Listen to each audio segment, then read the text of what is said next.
Hey, good morning, guys. So it says I am live. I remember as a young child standing underneath the blazing sun of a Nevada desert, um, and I was standing next to this red rusted cattle trough with my grandfather. And he pointed his finger and he taught me a lesson that has stuck with me. It's lodged itself inside my psyche up into this day today.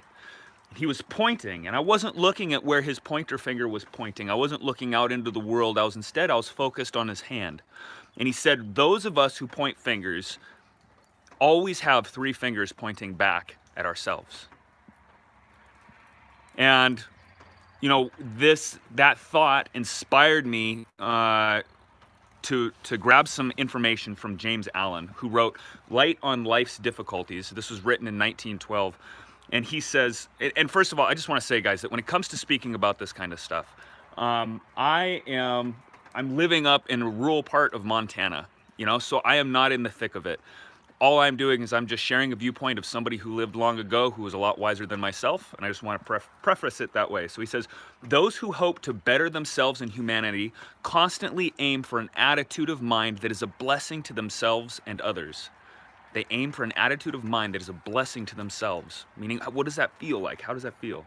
One of the great obstacles to the attainment of such an attitude of mind is prejudice. So prejudice gets in the way of having that attitude of mind. And until that's removed, it's impossible for us to act toward others as we wish them to act towards us. So what he's saying here is that to remove this attitude of prejudice is to develop an attitude of mind that is a blessing to ourselves and to others. He goes on, he says, those in whose hearts the flames of resentment burn cannot know peace nor understand truth. And those who banish resentment from their hearts can know and understand. We're living in a world of chaos right now, and that chaos is outside. Do we let the chaos affect us inside?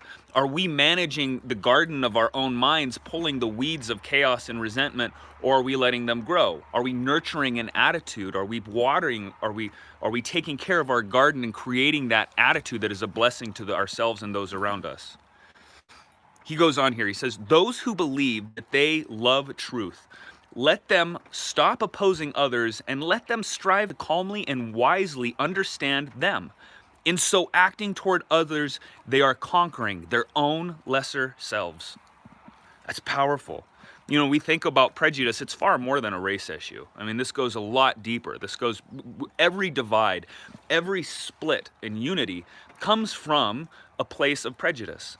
And one of the things that he is talking about here is that we seek to understand in order to subdue or to suppress the prejudice that happens within our hearts.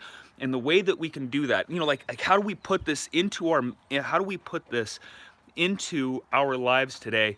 And there's two tools that I could think of when I was sitting here, I was looking at this, and one of them is active listening.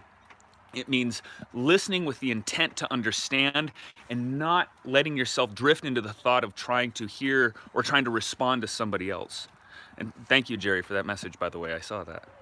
And the other thing that we can do is something that's called perceptual position. So that means that when we are looking through our own eyes, we are in what's called a first perceptual position. So when we're focused on self.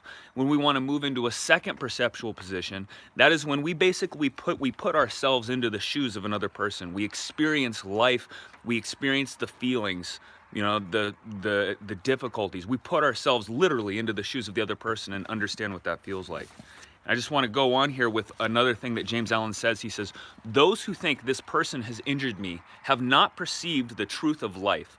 They fall short of enlightenment, spreading about the untrue idea that evil is a thing to be hated and resented. These people are troubled and disturbed about the transgressions of others.